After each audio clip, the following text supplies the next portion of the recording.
got quite a few folks on, so why don't we go ahead and get started. I'd like to welcome everybody and thank you for making time to join us today. So today we will be discussing the federal funding opportunities for electric transportation within Florida in the Infrastructure Investment and Jobs Act, or IIJA.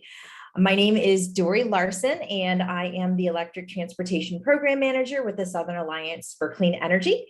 And I'm excited to be co-hosting today's webinar with Mike Dexter from the Southeast Sustainability Directors Network. And I wanted to give a few quick notes about the webinar. We will be taking questions at the end of the presentation, so please submit those in the question and answer box located at the bottom of your screen. Also, we will be recording today's webinar, and we'll be sending the recording link to registrants following the webinar. So a little bit about the Southern Alliance for Clean Energy. If you are not familiar with us, we are a nonprofit organization that promotes responsible and equitable energy choices to ensure clean, safe, and healthy communities throughout the Southeast. As a leading voice for energy policy in our region, SACE is focused on transforming the way we produce and consume energy in the Southeast. And our electric transportation work is done under our Electrify the South program.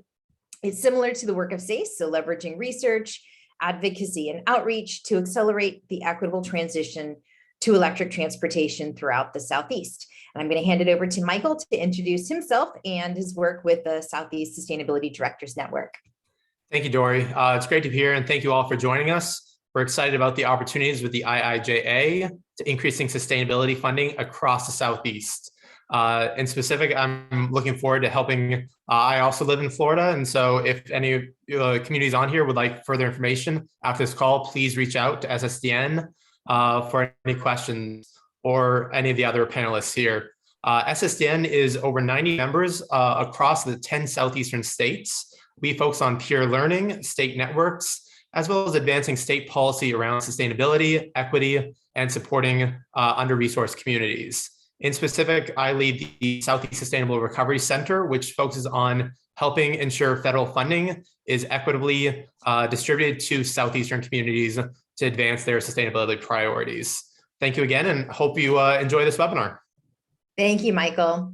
All right, so just a quick agenda review. We've done our welcome. We're going to do some introductions of our presenters, and then we have presenters that are going to talk to you about the IIJA and how it impacts you and how their organization or agency interfaces with the IIJA, and then we'll leave some time for question and answer. So our first presenter is Alex Kolpakov. He's a senior research associate at the Center for Urban Transportation Research at the University of South Florida. During his 18 years with Qatar, he has been managing a wide variety of transportation research projects, focusing primarily on evaluating alternative propulsion technologies and fuels, assessing the economic impact of transportation infrastructure investment, as well as performing transportation policy analysis. In addition to his work at Qatar, Mr. Kolpakov serves as the coordinator for the Tampa Bay Clean Cities Coalition, a joint project with the United States Department of Energy, with the primary objective of reducing petroleum use in transportation. April Cohn serves as the statewide planning director in the planning policy for the Florida Department of Transportation. In this role, she oversees policy and planning for emerging mobility, electric vehicles, and broadband activities. Prior to joining Office of Energy for 13 years, where she policy development and strategic planning activities, including the Florida EV Roadmap. She holds a Bachelor's of Arts in English from Florida State University and is currently pursuing a Juris Master in Environmental and Land Use from Florida State University College of Law. So thank you, April, for joining us. Our third speaker is Blair. Anne serves as the Electrification Coalition Senior EV Policy Manager with a focus on promoting policies and programs that will transform the transportation sector. Prior to joining EC, Anne was the Director of Energy Efficient Transportation at the Southeast Energy Efficiency Alliance, overseeing strategy, programming, and outreach for all of SEIA's transportation initiatives. And before SEIA, Anne worked at the Southern Alliance for Clean Energy as its Clean Fuels Director, working on transportation and clean energy policy for 15 years. She also has previously worked at the Coca-Cola Company, the Fund for Public Interest Research, AmeriCorps, and the River Network. She served on multiple boards, including the EV Club of the South, Mothers and Others for Clean Air, and Earthshare of Georgia, and holds a bachelor's degree from Randolph-Macon Women's College, master's degree in environmental law and policy at Law School. Thank you for joining us this morning. I guess this afternoon, now that it's 12:08. And then finally, Michael Dexter is manager for the Sustainability Network, Southeast Sustainable Recovery Center. In this role, he works with communities across the Southeast to ensure local governments and communities they represent have the opportunity to and support to access and be awarded funding to advance equitable sustainability and resilience efforts. Michael joined SSDN in 2021 after a career at the U.S. Environmental Protection Agency and with the Sarasota Bay Estuary Program. While at the EPA, he served within the Administrator's Office to oversee management of a $1.2 billion annual grant program, coordinated agency-wide climate change adaptation efforts, and supported disaster preparedness and emergency response efforts. He also worked as a federal grantee through his role as a finance and grants manager for the Sarasota Bay Estuary Program, an independent special district of the state of Florida focused on local water quality protection. He lives in Sarasota, Florida, and holds a master from Columbia University in New York City. As both a former federal government grantor and a local government grantee, he's using this insight to help communities across the Southeast in accessing funding to advance sustainability. I'm going to stop my share now and hand it over to Alex so that you can share your presentation with us. Thanks, Alex. All right. Thank you, Dory. And good afternoon, everyone. I would like to give a brief overview of that Infrastructure Investment and Jobs Act that was mentioned earlier. There are different names for it. We've heard it's called Bipartisan Infrastructure Deal, just called the Infrastructure Bill, IIJA. So, but it all refers to that the same bill. It's a $7.5 billion that is dedicated to build out the first national network of EV chargers in the United States. And the goal is to accelerate the adoption of EVs to address the climate crisis and support the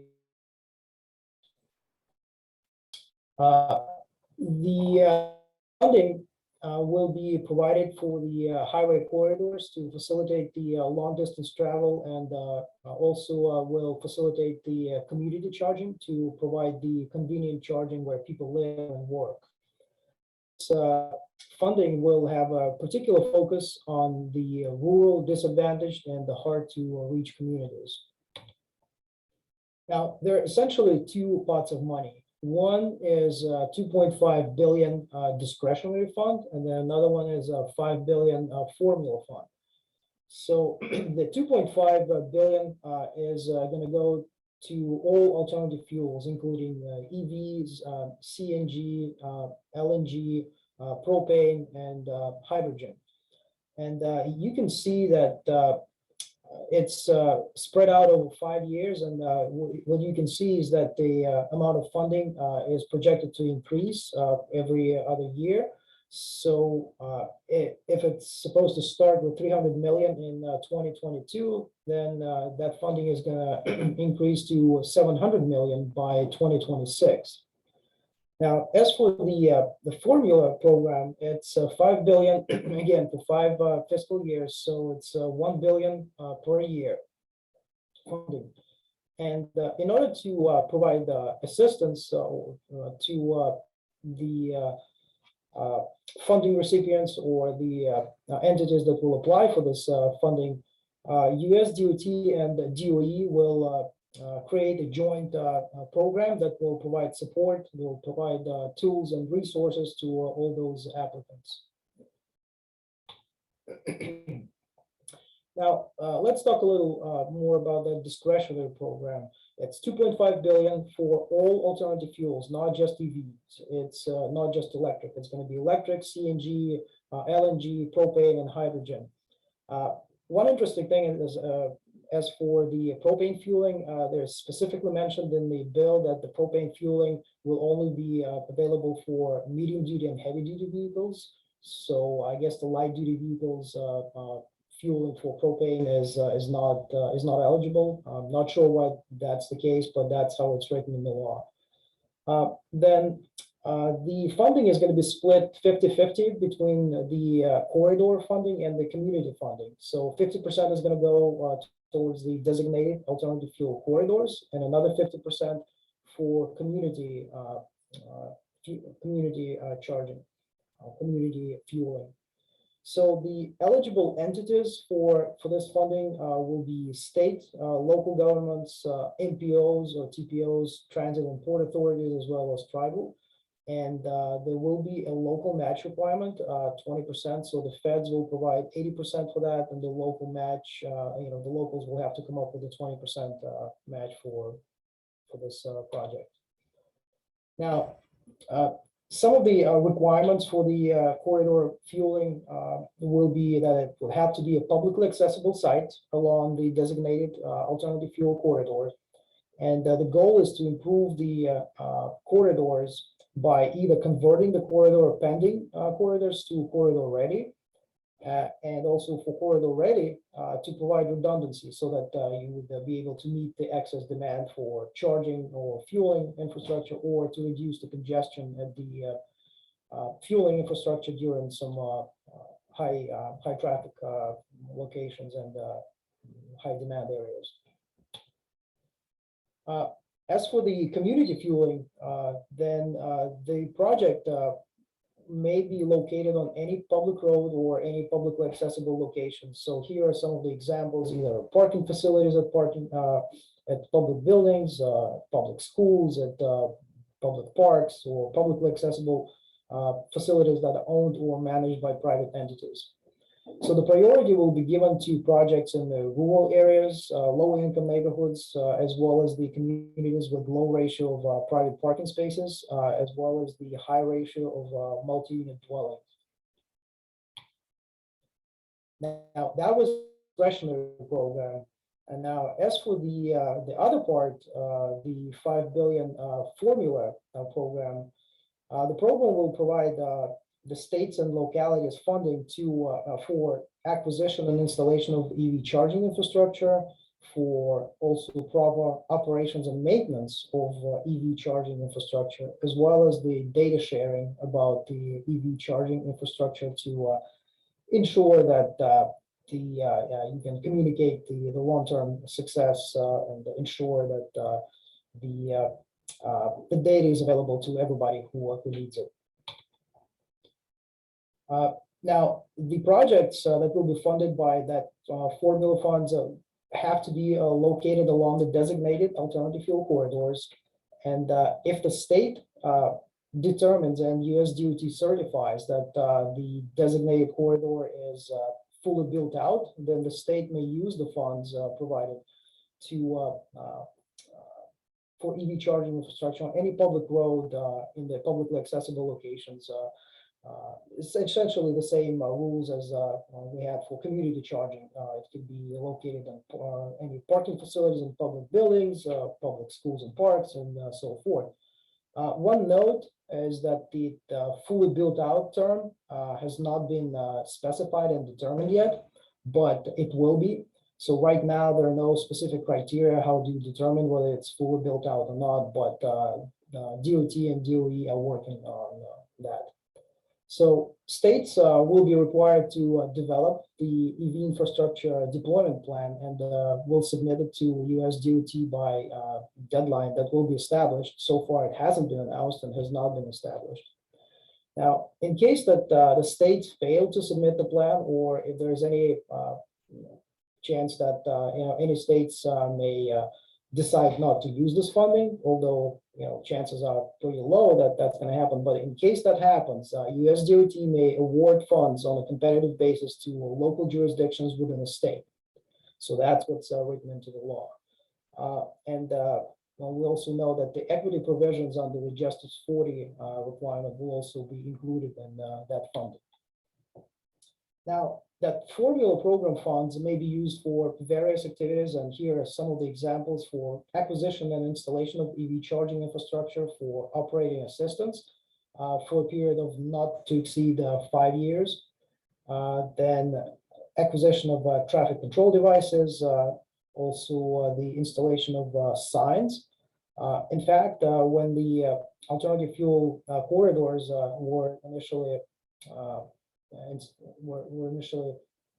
envisioned, the idea was that the states would designate the alternative fuel corridors as well as put the signs, identification signs about those corridors, so that that funding that comes with the formula program will actually support putting identification signage.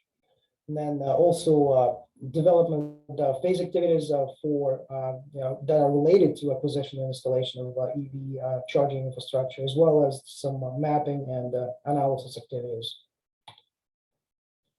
Now, in terms of the timeline, the US DOE and DOT will develop a guidance for states and localities that should be done no later than 90 days after the enactment of the law.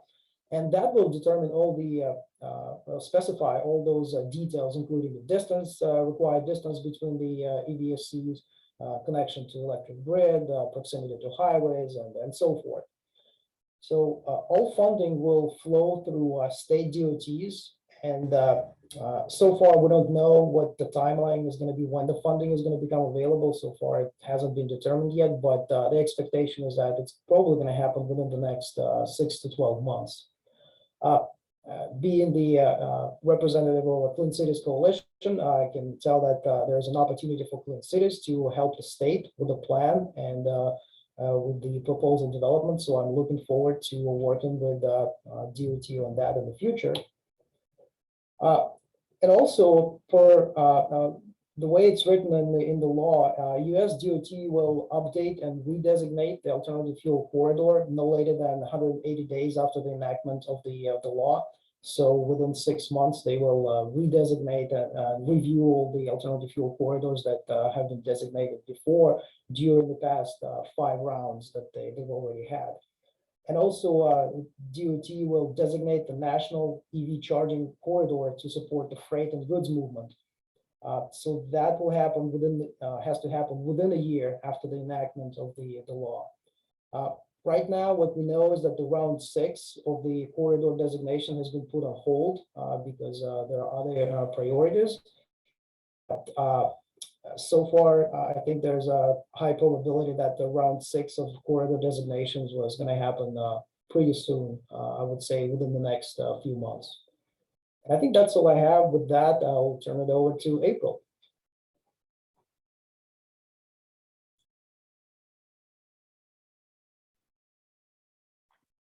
Thank you, Alex. I appreciate that. Thanks, Alex. I'm going to share your slides right now, April. So give me just a second to get that up for you. Appreciate that. Mm-hmm.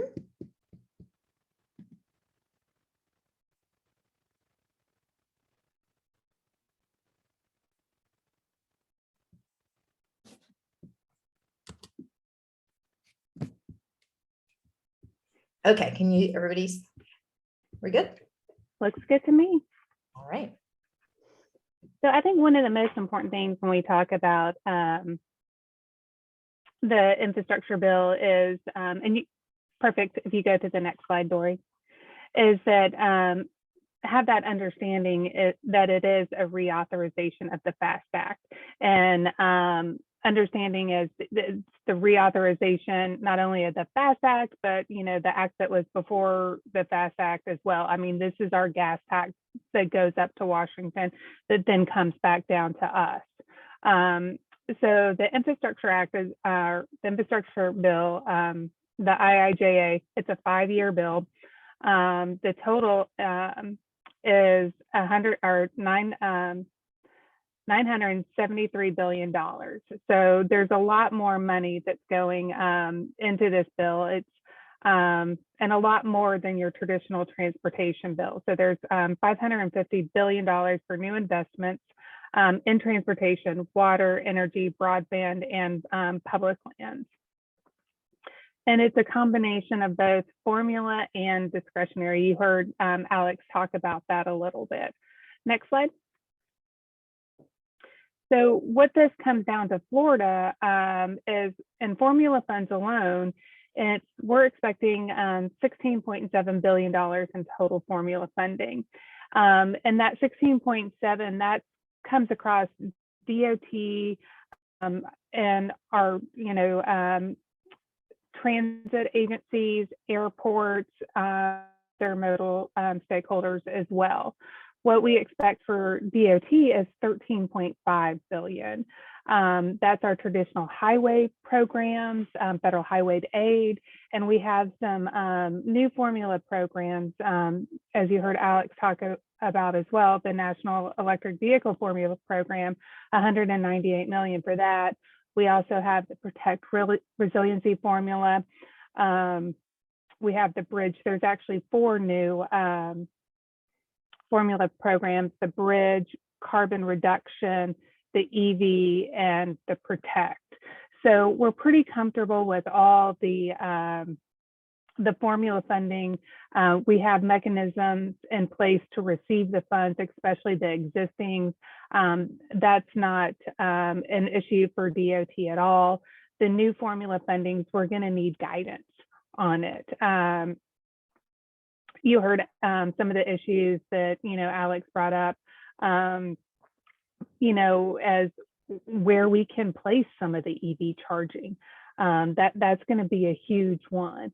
And there's an RFI out right now for the EV charging, and we're going to have questions. We want to know exactly where we can place these charging and where the best is for Florida. We also want to know what our stakeholders have to think about some of this. Dory, next slide, please. So for the EV formula, the program is $5 billion. A big question, kind of in my mind still is, when are we going to have that round 6 out of USDOT that's going to allow Florida to expand our alt fuel corridors? That's going to really allow us to take advantage of the $198 million.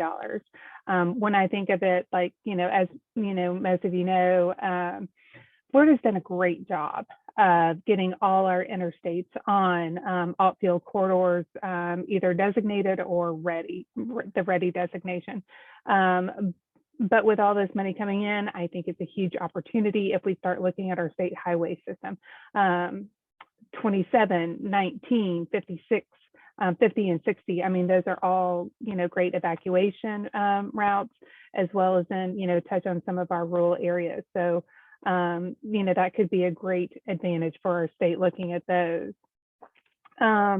We also have to look at where we place these. They have to be, have access to restrooms and food, and that might be an issue in some of our rural areas that, we want to connect on our EV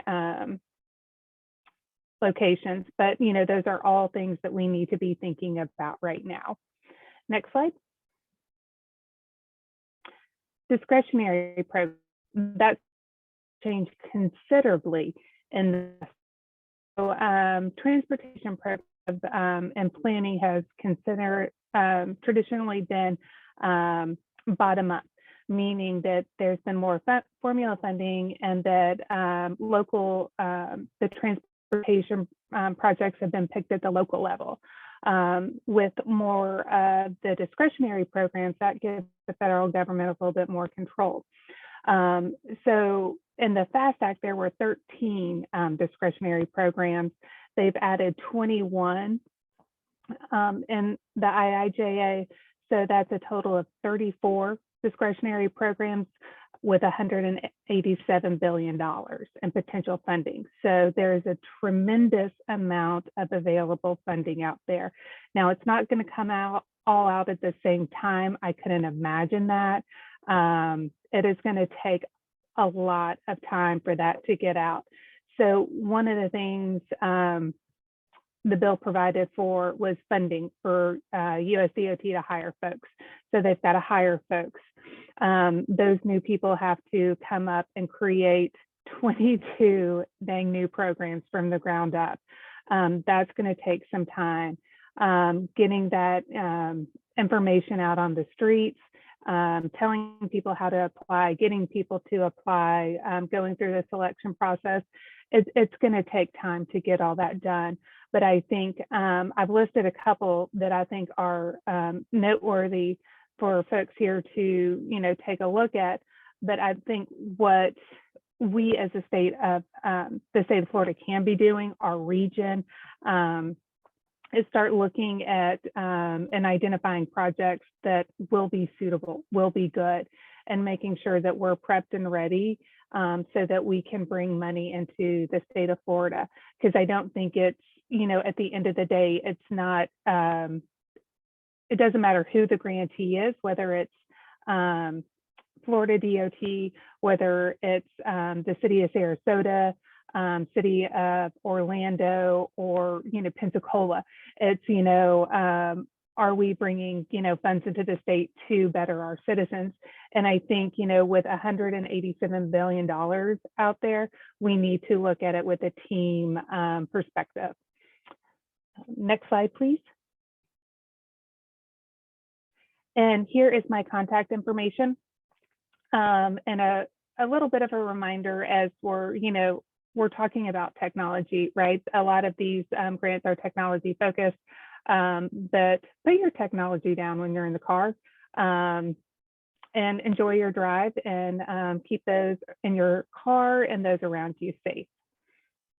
Thank you.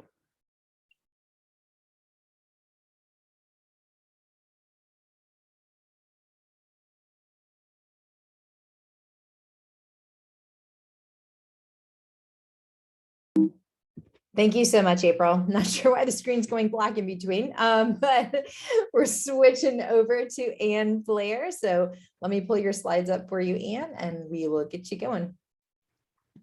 Great. Thanks so much, Dory. And thanks so much to SACE and to SSD hosting this forum. Really glad to be a part of it. This is really an exciting time to be working on these issues with a lot more funding availability and opportunity to really deploy projects that will significantly reduce negative impacts to our air quality, help slow climate change, as well as protect our national security. So just real quick, thanks, Dory. Looks like it's up and running now. If you'll go to the next, just a brief introduction. Did a great job earlier. My name's Ann Blair, policy manager at the Electrification Commission. We are a national, nonpartisan, not-for-profit organization. We work both on policy as well as implementation to facilitate the mass deployment of electric vehicles. We have several key initiatives that we're engaged in. We've partnered with some of you on this call on some of them. We are one of the implementers for the American Cities Climate Challenge, helping with the transition to electrification in the transportation fleets, as well as run the EV Purchasing Collaborative to help with lowering the cost of electric vehicles. We also have local accelerator programs doing one-on-one technical assistance and support to municipalities, as well as have our state EV accelerator program, where we're heavily involved in state policy in a number of key states. We also have initiated a freight pilot where we're working cooperatively with many companies to help with the mass transition of the freight sector to electrification. And then last but not least, involved in helping advance federal policy, including the IIJA, and also we're deeply engaged in work on the Build Back Better Act now. Next slide, please. I just want to give you just a quick snapshot. Our organization also runs a business council. Our business council is made up a lot of the leading companies in this space. And as a part of our work in partnership with them, we hold briefings, engage partners in policy opportunities, and work collectively to expand transportation electrification. Next slide. So I'm going to go a little bit deeper into one of the requests for information that Department of Transportation has out. And as you heard from Alex in April, there is a lot of opportunity through the infrastructure bill to help support building out charging infrastructure. I want to give you a snapshot here. This map looks pretty well covered, but and we've had a lot of growth in the past few years, but there are still a number of gaps, particularly in rural areas and disadvantaged communities. And as this notes, of the 100 most populous metro areas, 88 of them had less than half of what is needed in terms of the charging infrastructure. So the funding provided through this bill, and hopefully also through the Build Back Better Act, will be able to fill some of those critical gaps and support mass electrification of the transportation sector. Next slide. So as was, outlined, the infrastructure bill has a lot of great opportunities, but there is also an opportunity for you to help support and create the guidance for use of this funding. And the U.S. Department of Transportation really recently put out a request for information to help with the development of their guidance on the National Electric Vehicle Formula Program, or the EV charging program, as well as for the grant program that they are developing. So just a few highlights is that we already know is that almost all the infrastructure must be placed along the alternative fuel corridors, and so it's important that state DOTs and others help ensure that there's designation on the key areas that you would like to put charging infrastructure. The infrastructure must be publicly available and available to more than one authorized commercial vehicle operator. And low to moderate income communities, underserved communities, rural communities, and communities where residents would have a hard time installing home charging are areas that are being prioritized. Now, as a part of this request for information, they are, asking for input on those provisions. So if you have any recommendations for that, now is the opportunity to comment to USDOT. Next slide, please. So just a sense of the timeline, you have until January 28th to submit comments on those requests for proposals. And then in February is when the guidance should be issued to states. And then in response to that, the states must submit a plan of how the funds will be used for all the years that funding is being requested. And then following that, 120 days after states submit their plans to DOT will publish a summary of submitted plans that assess how the plan will further develop the charging network. So, we've got some time, but this is an opportunity to help influence this guidance. Next slide, please. So this is just an overview of, more on the comment period. Comments will be published verbatim, so just keep that in mind if you do submit comments, unless it's marked as confidential. You must indicate which considerations are being commented on in the RFI, and again, must be submitted by January 28th. And there's a link here, and I believe all these presentations will be provided to you, so you can see the information there. And also I'm going to put in the chat here for the webinar. USDOT just launched a new website on the new infrastructure law, and will provide a lot of great information for you as you move forward in engaging in this process. Next slide, please, Dory. So here's just additional considerations that is included that DOT is looking for. Information on the distance between charging, grid interaction information, proximity of charging infrastructure to travel centers and other areas, guidance and information on rural and underserved communities, also long-term operation and maintenance guidance, existing state, city, or tribal EV charging infrastructure incentives and programs. They are looking for all this information to catalog and help inform their guidance. It also includes investments in charging infrastructure, both public and private, market demands on EV charging, and many of the other considerations. So just a few of things that they are looking at further refining in their guidance. Next slide, please.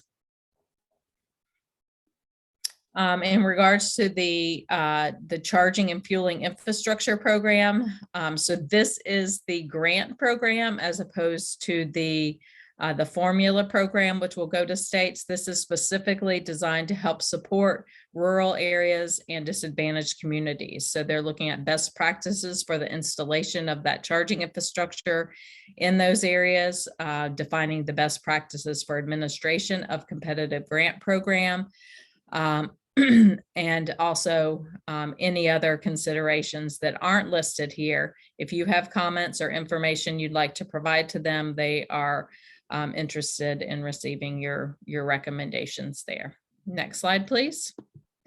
So in addition to that RFI that I mentioned, they have another one specifically on EV charger manufacturing with the Buy America requirement.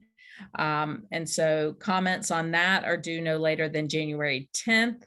There are 5 content areas included in this RFI. And they're looking for recommendations of how DOT can comply with the Buy America requirement that's included in that act. Also looking on information on the current charging landscape, stick assembly capability, components, subcomponents. So if you do have partnerships with many of the manufacturers and others, please encourage them to submit comments on the plan. All right, next slide. So that's it on the RFI requirements. If you have any questions, on that, feel free to reach out to DOT or through their website, or follow up with us, and we can help guide you through that process. But I also wanted to share that the EC does help support fleets who may be interested in applying and beginning to set a plan for their fleet transition. And we have a free online tool called our Drive tool that's available to do the analysis. It's on our website and can focus on light, medium, and heavy duty fleet analysis, all under one tool. So that is available to you online for free if you're interested in utilizing that. Next slide, Dory. And this is just a snapshot, of the dashboard of the tool. Essentially, we use VIN numbers to provide projections, based on your current fleet, and then ultimately what you could potentially buy based on currently available EVs and projected EVs coming to market. So feel free to check that out on our website, electrificationcoalition.org, and then Drive tool. So next slide, Dory. Yeah, that wraps it up for me. Again, please do check out, USDOT's new website, and encourage you all to submit comments and help support the guidance for DOT in deploying these programs. So I think I'll turn it over now to Michael, who's going to wrap us up and walk you through some more specifics. Thank you, Anne. I appreciate that. I'm stopping the slide. Okay, share. So Michael, take it away. Thank you very much. I'll just share my screen here in just 1 second. Apologies. And can I just get a thumbs up someone can see? Perfect. Thank you very much. First and foremost, again, I just want to talk about a little bit about the benefit of SSDN. As we look to implement EV charging at the local level, I know many of you all will have questions about everything from procurement to experiences with types of chargers. So that's where I do want to highlight the peer-to-peer aspect of SSDN and the ability to communicate similar size coalition of members alongside in Florida. And so I do want to encourage you all to reach out two similar sustainability directors from your peer states. I do want to focus a little bit more on what Alexander and many of the presenters focus on, which is the 11401 grants for charging and fueling infrastructure. In specific, I want to focus on the community grants, because this is a real opportunity that I see that regardless of location along a corridor, communities will be eligible. This includes everything from state, special districts, MPOs, local governments, multi-jurisdictional, as well as tribal nations. As Alexander touched upon, the match is 80% federal, 20% local, and it includes 5% cap on outreach and education alongside deployment. So that's, again, a key opportunity for communities across Florida. I do want to touch on the likely application requirements. And this builds, again, off of what each of the prior presenters talked about around Justice 40 and underserved communities or disadvantaged communities. In this case, first, the application narrative will likely require an explanation of engagement with public and private stakeholders.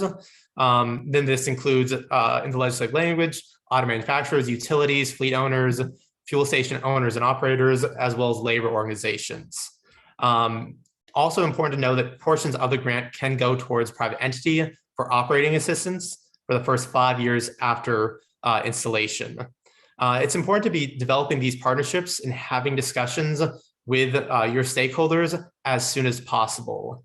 And as covered earlier, the grant is subject to interpretations between the RFI that Anne just referred to.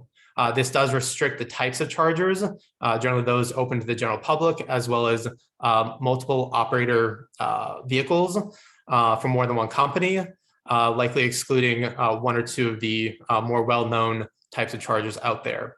And there is, in fact, a focus on equity.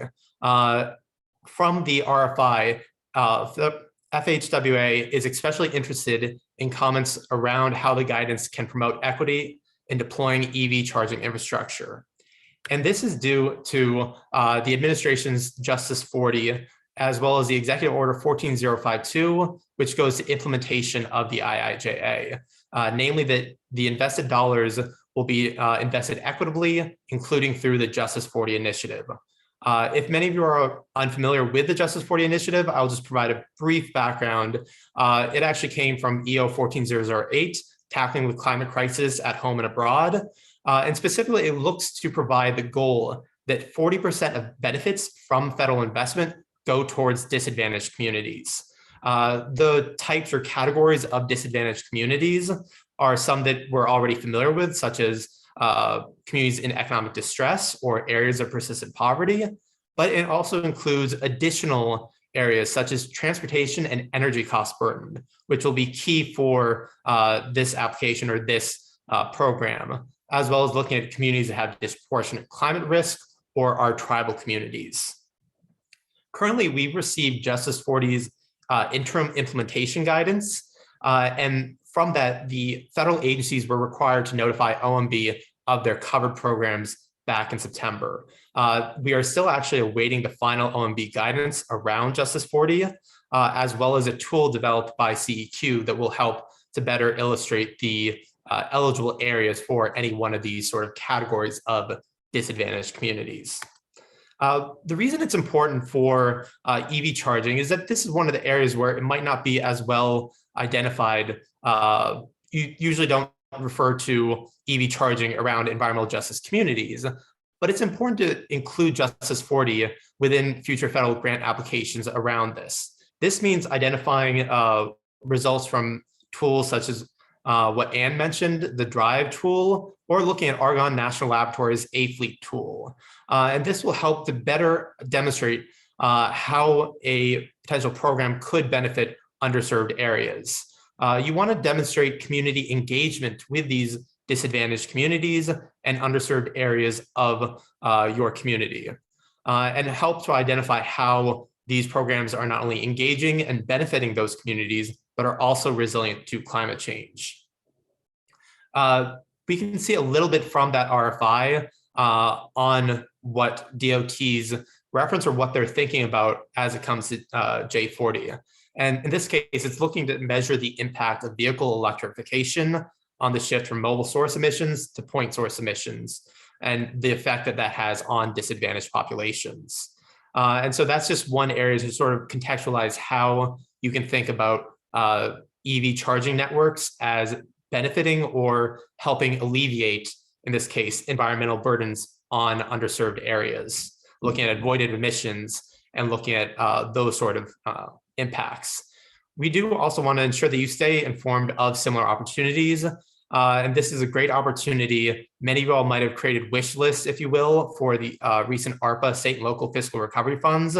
I highly suggest you dust off those planning documents, revisit delayed projects, because the EV charging is just one small component of the IIJA that is open for sustainability at the local level. SSDN has created an IIJA tracker on some of the grants that are directly for local governments from the IIJA. So I encourage you to reach out, and that is it. So we will go ahead and take questions, and thank you all for joining.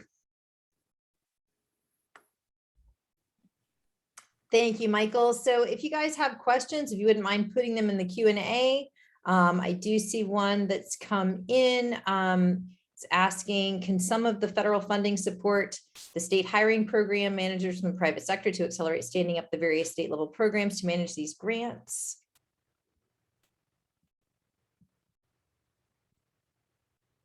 Do any of our panelists want to jump in and answer that? I would only answer based on what was in ARA, and that if you're managing these programs, that there's traditionally some admin funds in that, but I wouldn't take that as an answer you can take to the bank. Thank you, April. And then another question was asked, can we define a long corridor? Would this be similar to gas stations and fast food stores along highways within 2 or 3 miles of the highway exit? Alex, do you want to answer that one? Yeah, sure. Well, for now, we don't know what the definition is going to be in the guidance. But if we look at the way the corridors were initially defined, initially they had specific criteria. It was 5 miles from the interstate. It would have to be a public fueling station. So again, it doesn't mean that they cannot redefine that with the new requirements, but I would expect that the new requirement would be somewhat consistent with what we had with the when the corridors were initially designated. Thanks, Alex. Do we have any other questions in the chat or in the Q&A? It doesn't look like it. If you do have questions, please go ahead and submit them. I'm curious to hear what other grants each of the presenters are interested in. I know that there are a lot of funding opportunities besides electric, vehicle infrastructure. So, Anne, do you want to kick us off? Sure. I mean, I think that I'm, particularly excited also about the school bus funding included in this, as well as potential additional funding that, we are hoping to see through the Build Back Better Act. Our school buses have long been powered by dirty diesel fuel, and we have an opportunity now through this funding to substantially change the quality of our students' ride to school by, transitioning fully to electric buses, which are quieter, they're cleaner, and, all healthier for kids to get to school. So I'm really excited about this influx of additional funding to help with that transition. And I hope that we can get it out the door really quickly. Thanks, Anne. Michael? Thanks. Actually, I'm very excited about the section 11406. It's called the Healthy Streets grant. And this is actually an opportunity to look at the environmental injustices that have often arise from transportation planning. We recognize that the large, transportation networks often cause urban heat island impacts, as well as separate communities. And so the section 11406 identifies opportunities to try to mitigate those, from hiring an urban green equity or chief heat officer to actually looking at installing everything from porous pavement to increasing tree canopy to alleviate urban heat islands. And so that really helps to identify underserved populations and help remediate or mitigate some of the environmental injustices that they're currently facing. Thanks, Michael. How about you, April? I think there's the Protect program. And so that comes in a competitive and a formula funding. And I think it's going to be a really neat program that allows for resiliency planning and programs for natural disaster, weather events, community resilience, evacuation route projects, and at-risk coastal infrastructure as well. So, and one of the things I want to note, because I know there's a lot of local governments on here, and local governments are eligible for that competitive funding. Thanks, April. Is there anything, Alex, that you'd like to add? Not really. I think I'm excited as well as Anne about the school bus, electric school bus program, and I think it's a great opportunity. Also wanted to mention that the VW program also has quite a few dollars for the electric school buses as well as the electric transit buses. That federal funding will enhance this greatly, I believe. Very good. Another question's come in. Is there further description of the disproportionate climate change impact?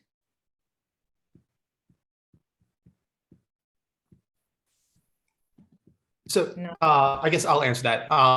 The disproportionate climate change impact will have a little bit more of better familiarity with that once CEQ comes out with their tool. But what I've seen, and this results from a FEMA webinar for implementation of the BRIC program, but I believe the National Risk Index for that. But there is a few key areas where data sets that you could use, from the National Risk Index to the Social Vulnerability Index, that might help to illustrate that. In addition, with some of the other programs that do highlight climate resilience, you're depending on, again, how they're formally implemented, but the legislative language suggests that you should be putting in hazard mitigation documents or supplementing it with where your risk is identified in local planning documents. This could include hazard mitigation plans, vulnerability assessments, or climate adaptation plans. In addition, I did see there was a question regarding the section 11406. I am putting that information in the chat, and hopefully everyone will be able to see it. It's row 3 of the sheet. Thanks, Michael. Another question has been asked, will the state developing pre-packaged community engagement and other EV grant related materials, so each of the 67 counties and 282 cities, et cetera, in Florida do not have to engage in a learning curve and create their own? So we are we are digesting right now a lot of this information, but we will be working definitely with our MPOs, our districts, and providing information. So one of the first things I think we're going to do is use our website to put information out there. So check our website. We're going to use that as kind of maybe a clearinghouse of sorts. So definitely check that. Start, I would say, as DOT, that's we're going to start probably with those MPOs, with our transportation partners there, our districts. So make sure that you're talking with them, communicating. I think this is going to be something where we all need to work together and have a good line of communication. That makes sense. Thank you, April. Yeah. Another question regarding the RFI.